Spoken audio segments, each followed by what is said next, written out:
Hello everyone, my name is Ramandeep Kaur, currently working as assistant professor.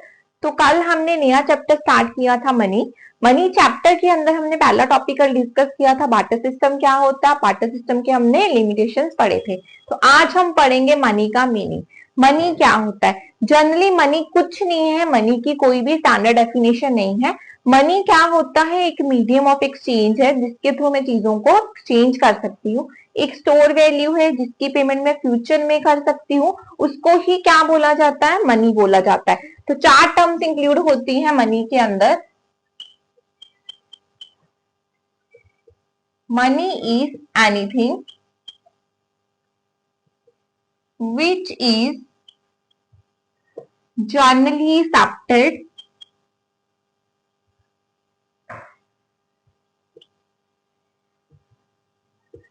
as medium of exchange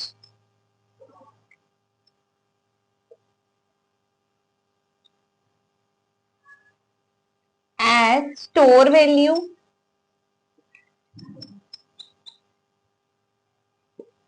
as mere value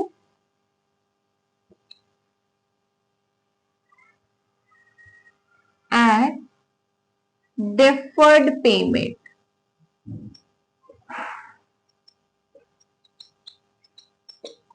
money का meaning चार terms से मिलके बना है। वो चार टर्म्स कौन सी होती है? मनी को हम as a medium of exchange use कर सकते हैं, as a store value use कर सकते हैं, as a standard deferred payment use कर सकते हैं, as a store value use कर सकते हैं।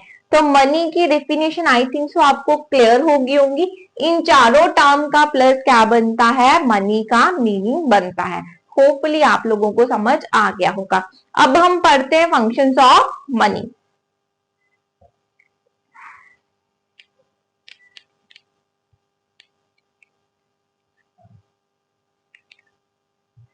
Functions of money.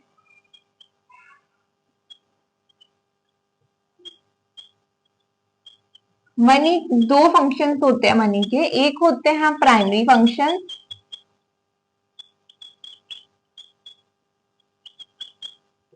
देन होते हैं secondary function.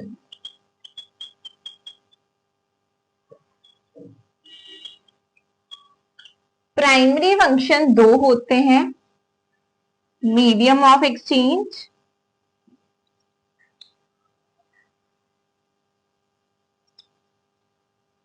And measure of value.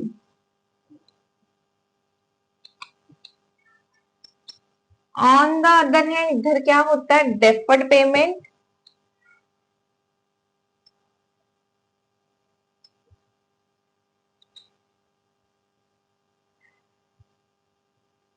To value.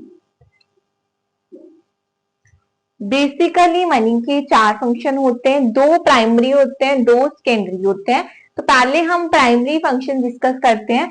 Primary functions का पहला पॉइंट क्या है? Medium of exchange. Medium of exchange का क्या मतलब बनता है? जो मैंने कल आपको बार्टर सिस्टम के चार लिमिटेशंस करवाए थे, वही इसके क्या है? फीचर है। मीडियम ऑफ एक्सचेंज का मतलब क्या है? मनी को हम एक्सचेंज के फॉर्म में यूज कर सकते हैं। फॉर एग्जाम्पल, पहले मेरे को क्या करना पड़ता था? एक वो पर्सन ढूंढना पड़ता था जिसकी सेम मेरे वाली क्या होती थी? नीड होती थी, जो चीज मेरे पास एक्स्ट्रा पड़ी होती थी। अब मनी ने उस चीज को क्या कर दिया है? खत्म कर दिया है, डबल कोइंसिडेंस बॉन्ड्स को। तो अब मैं मनी को देके कोई भी चीज को खरीद सकती हूँ। मनी क्या है? एक्सचेंज है, इसकी एक स्टैंडर्ड डिनोमिनेशन है। ये क्या है? एक कॉमन डिनोमिनेशन है इसकी। क्लियर है? देन है mayor of value. Mayor of value का मतलब कल मैंने आपको करवाया था, अगर मैं कोई भी स्टैंडर्ड पेमेंट करती हूँ तो उसका कोई भी मेयर ऑफ वैल्यू नहीं होता। जब से मनी इंट्रोड्यूस होगी है उसके बाद मेरे को पता है कि अगर मैंने आज ए पर्सन को 10,000 रुपीज दिया है तो कल मैंने उससे उतनी ही वैल्यू, सेम वैल्यू का 10,000 रिटर्न में लेना है।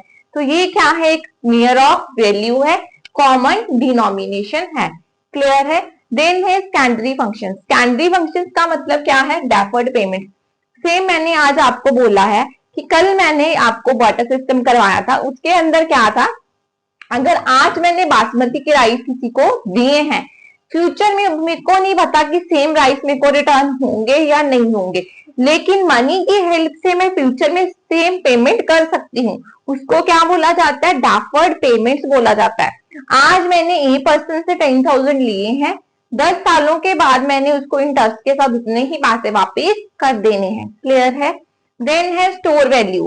कल भी मैंने करवाया था, हम बाटर सिस्टम के अंदर गुड्स को स्टोर नहीं कर सकते, लेकिन मनी को हम इजिली स्टोर कर सकते हैं, क्योंकि मनी डिटीरियोरेट नहीं होती, मनी खराब नहीं होती अगर मैं इसको स्टोर करके रखती हूँ।